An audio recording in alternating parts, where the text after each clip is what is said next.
Hey everybody, welcome back to Let's Talk. I'm your host John, and today here on the channel we're going to be talking about In the Mouth of Madness and its brand new Arrow Video 4K Blu-ray that just came out. But before we get into that 4K Blu-ray review, I always like to give a quick film review, and today is no different. So if you don't want to have anything for the film In the Mouth of Madness spoiled for you, you guys can skip ahead to that 4K Blu-ray review right now. So back in December of 1994, and not until February of 1995, was the world introduced to In the Mouth of Madness, directed by John Carpenter. And I imagine a lot of people didn't see this movie back in 1994 and 1995 during its initial release because it had an $8 million production budget and it only made about $8 million at the box office. So another failure in the notch on John Carpenter's belt, which is a real shame. And I've always believed, and I've noticed that a lot of other people believe this as well, that In the Mouth of Madness should not have been a failure. John Carpenter had a lot of great hits come out in the late 1970s and early 1980s, and then really was very successful throughout the rest of the 1980s as well. But a lot of people will probably say he peaked with Halloween and The Thing. But other than Halloween, The Thing didn't really make that much money, and a lot of his movies were not critical and commercial successes. Actually, a lot of them were failures, and that really wore on John Carpenter. After the failure of Big Trouble in Little China, he really didn't work with the major studios anymore. It was a real turnoff for him, but he wanted to still make movies, and this movie, In the Mouth of Madness, is in his unofficial Apocalypse trilogy with The Thing and Prince of Darkness, and then this rounding it out. You know, the world is ending at the end of all three of these movies. You might be like, wait, are you sure about that at the end of The Thing? One of those are The Thing, and there's no stopping him once he gets out in the real world. That's it. The world is over. And you guys know how Prince of Darkness goes. And in this movie, we're going to be learning about the work of Sutter Kane. Do you read Sutter Kane? Sutter Kane is your basic Stephen King writer in this movie. Very clearly, if you look at the font, it's based on Stephen King. They even make a Stephen King reference.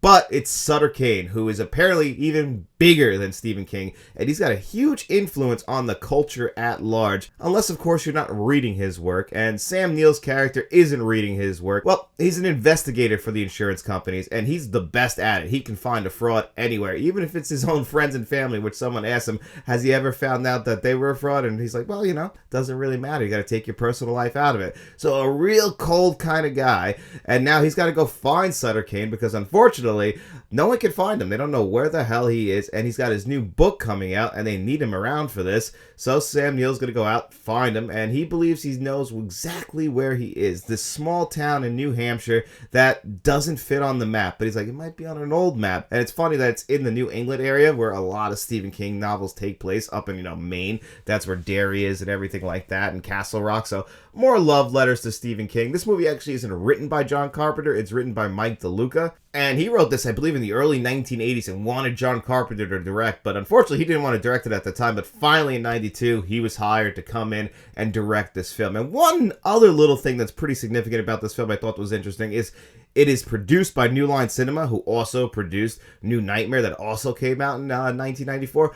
Both of those movies have scenes of things being written or have been written on the page and actually coming to life on the screen at the exact same time. It's just one of those little Hollywood things where movies feel very similar to each other and come out at a very similar time. Thought that was funny. I do think In the Mouth of Madness is a much better movie than New Nightmare. Much better acting in this movie. Sam Neill knows how to do this kind of over-the-top acting. I mean, I talked about it on one of my live streams last week, the movie Possession that he's in. He is phenomenal in that. And this just feels like he took what he did in Possession and kind of turns, I wouldn't say he turns it up to the next level because he's fucking nuts in Possession, but he's really channeling that in this movie as he's really starting to deteriorate and lose his mind, because once they get to this town that's nowhere on the map, and it's a great transition scene from night to day, and we look back and it's only this really small bridge. They find the town and they start to realize they're in a Sutter Kane novel.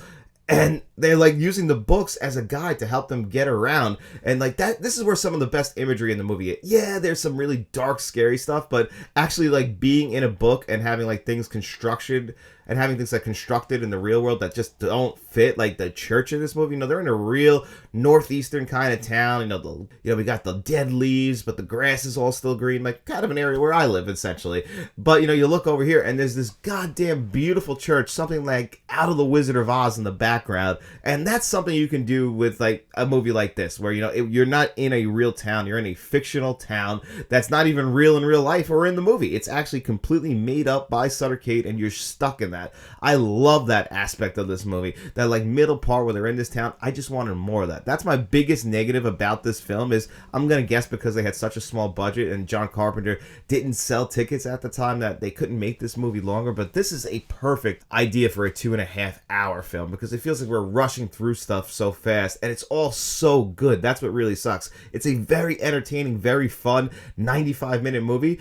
But if we got more, this could be even better because the score, of course, is fantastic. He did this with Jim Lang, John Carpenter. He apparently wanted to use Enter Sandman at the beginning of this movie, but of course, I mean, we're talking about Metallica here. They're not going to just let that go for free. They killed Napster, so of course they're not going to let that go. Even in the mid-90s, they were still Metallica. But, you know, I don't really care. I think John Carpenter's scores are usually some of the best and always fit his films, and this is no different. It's like a driving force through a lot of his scenes, so I just absolutely love that as well. Now, the cinematography can be very conventional for the time. It isn't something that, like, stands out as, like, John Carpenter's cinematography, but that's never really necessarily been his thing. Like, you know, John Carpenter, I consider him an auteur, but I wouldn't say that he's always had the best cinematic looking films, and that's fine. They're always really still John Carpenter films, but that kind of carries over here. Like, you know, you can watch a John Carpenter film from like the early 1980s and doesn't necessarily look anything like In the Mouth of Madness from 1994. In the Mouth of Madness from 1994 looks like films from 1994, 1995, or 1996, like Twister. Like, kind of can fit in that same exact area as far as looks go.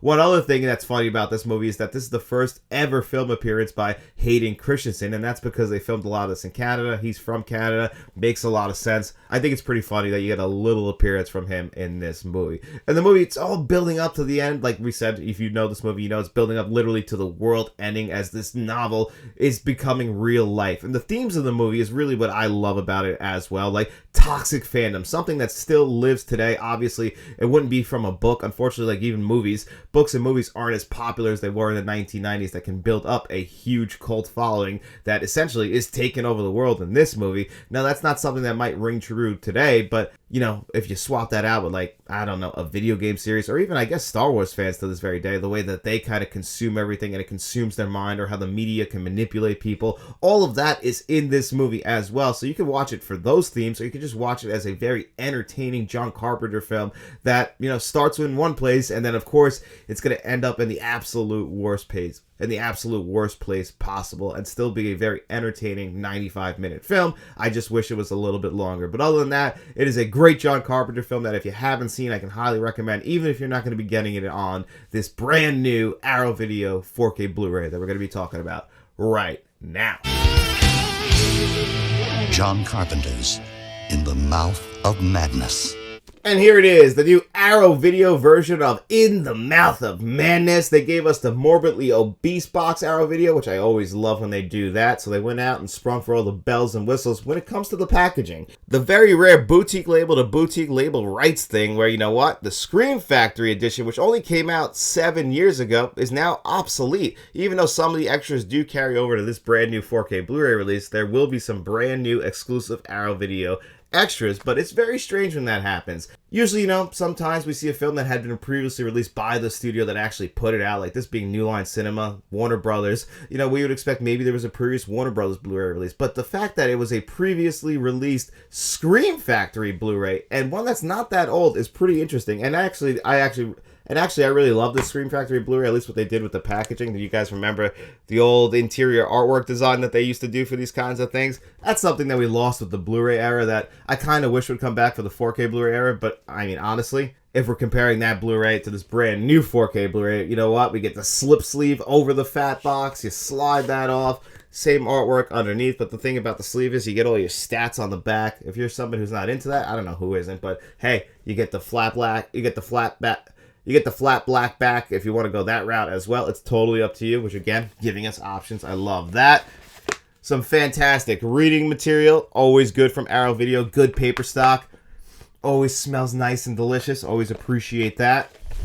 You get a movie poster, a reversible movie poster at that. Here is the 4K Blu-ray, which you can make the artwork look just like the sleeve and the outer box if you'd like, or you can go with the original movie poster art, which I did. You know what? Keep things a little bit different, so I did that. When you come inside, it is only one 4K Blu-ray disc, no Blu-ray disc, so I compared it to my previously released Blu-ray from 2018 from Scream Factory, which is not a bad Blu-ray disc at all. Now, one thing that I noticed is that the audio is still just a DTS HD Master Audio 5.1, and it's not the greatest, which kind of surprised me. I thought Arrow Video, if they were going to go all out on like the visuals, I thought they would probably go all out on the audio as well, and that just is not the case. And there is some flaws with that audio track that I have to point out immediately, and mainly in the dialogue. You have to really turn this up pretty high to make sure that the dialogue track is loud. And I can actually enhance that with my Sonos system. I can actually even make it louder than the other stuff if that's an issue, but even that was still not doing a ton of work. They really mixed this audio track not that great, and it had flaws back then, and it has flaws now, and I really wish they would have upgraded that because everything else around the dialogue is fine. Again, could have been a little better, could have been a little bit more bassier, but it's fine. It's still pretty good. It's just that when you get these upgrades to the visuals, because again, the Blu-ray is not that bad. It's actually a pretty damn good Blu-ray. A new scan of the film Elements in 2018, so they didn't take the lazy route with that. But this new 4K is also a brand new scan of the camera negative as well. So they actually, even 7 years later, are doing a new scan themselves, Arrow Video, and as always with Arrow Video, they do a phenomenal job when it comes to the visuals. HDR10, Dolby Vision, the works. If you've enjoyed Arrow Video's transfers over like the last year or two, very similar to like how Warner Brothers transfers have looked because they use the same exact studio fidelity and motion. I think those are some of the best 4K Blu-ray transfers out there, and this one is no different. It looks absolutely stunning, and again, it's pretty crazy because we're coming from a Blu-ray that is pretty good. This isn't like a Predator to Predator on 4K Blu-ray situation where the Blu-ray was absolute dog shit. No, the Blu-ray is good, so even if you're somebody who's like, I already have In the Mouth of Madness on Blu-ray, I don't watch it that often, I'm kind of a fan, you probably don't even need to upgrade to the 4K Blu-ray because, again, the audio isn't that great. It's just going to be a huge visual upgrade. And yeah, it is a huge visual upgrade. I'm not going to try and sell it short. I mean, these colors like pop off the screen. I mean, a lot of green grass. All that stuff looks phenomenal. There's points in the movie where things are glowing, and all that stuff always translates very well to the 4K Blu-ray format. And this one is no different in that situation. So the visuals are absolutely amazing. Wish the audio matched up to that. Now, the extras, you did have some good extras on the previously released Blu-ray, and I think there's still one or two that are exclusive to Scream Factory, but you get plenty of brand new extras, new interviews on here, and a new featurette, so that's awesome. Arrow Video keeping those new extras alive. They didn't go the same way as Dark City, where they gave us a brand new documentary looking back on the film. I would have absolutely loved that. That's always my favorite new featurette that they do,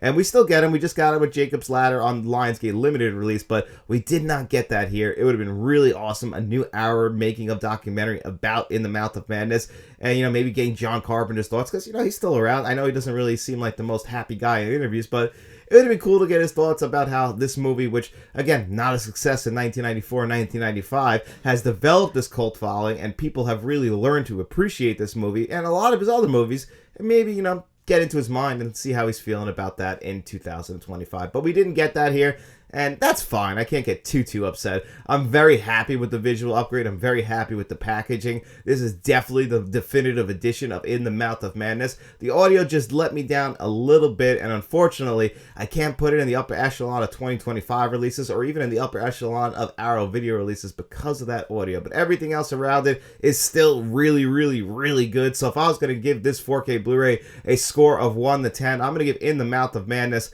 a 9 out of 10. But anyway, guys, that's going to do it here for me on another episode of Let's Talk. I hope you guys enjoyed this video, and if you did, don't forget to hit that like button, hit that subscribe button, share this video if you could. We also have channel memberships, guys, so if you want to become a friend of the channel, a producer for the channel like John Doe Juggalo, Ben Rondo, and Harvey Scott, you can do that. Or you can even bump it up to the channel directors like Stone Gasman, Kevin Kruger, Frank from Frank's Media and Reviews, Nicholas Head, and the great and legendary Uncle V. But of course, you could also jump it up to the channel bankroll members like Mr. Smelly Potato. But of course, guys, if you have no money to throw my way, I don't mind at all. I just hope you guys enjoyed the video. And if you did, get out in those streets, tell your friends about us, and then we'll be seeing you around.